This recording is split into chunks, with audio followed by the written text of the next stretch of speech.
Welcome back to Off the Beaten Path. I wanted to show you a couple other little plants that we sell here. One being the lingonberry. You can kind of see these white little dainty bell-shaped flowers.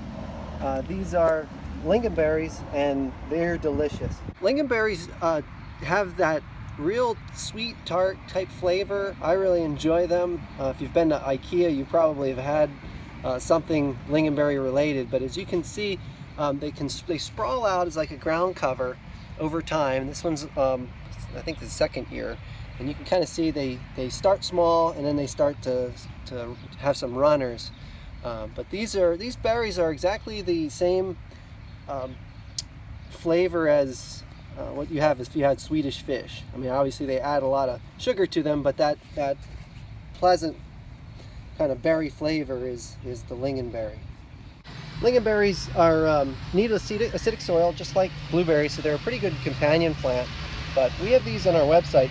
This one right here is on its third year. The next thing that's starting to produce is josta berries, which are a cross between a black currant and a gooseberry. And you can kind of see this one's a few years old, but it's starting to produce. Definitely has a strong, almost resiny type flavor.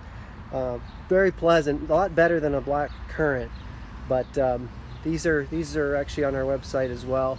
I would recommend them because it is a good fruit, either for fresh eating, juicing, making pies, and also preserves.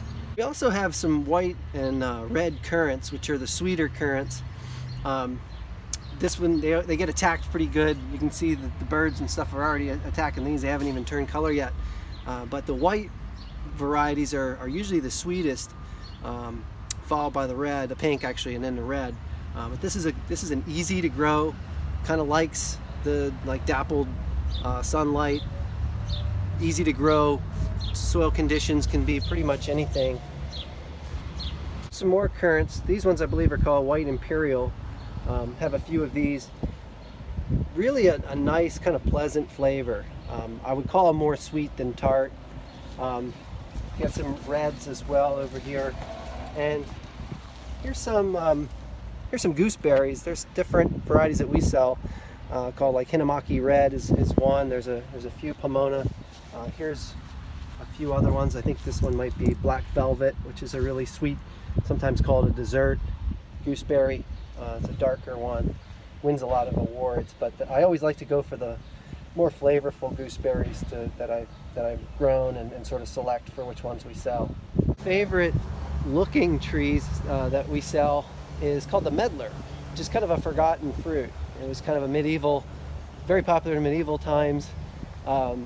Chaucer called it the open arse fruit for the way it looks, and it's also in some Shakespeare. He mentions the meddler as well. So this is one of these very, very beautiful in the rose family, and it does it's self-fertile, and it makes these like little kind of brown, almost like rose hips, which doesn't look appealing. And after you blet them, in the fall, when you kind of let them get mushy, put them in a brown paper bag or something, let them get mushy for a couple weeks. They really have a very strong flavor, reminiscent of like a winey applesauce, or I always think of it as being like almost like apple butter.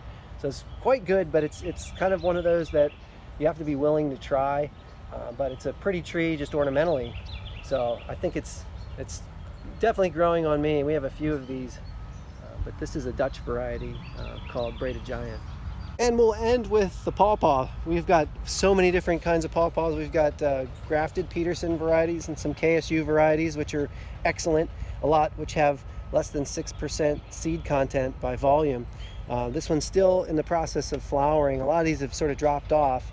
We got hit by some frost, which zapped some of the blossoms, but there's a lot on here that from the various pawpaw trees that we have that have kept theirs and looks to be well pollinated. So if you're interested in pawpaws, we have a pretty good deal, especially if you're going to get a few of them, because they do require more than they require 2 for cross pollination.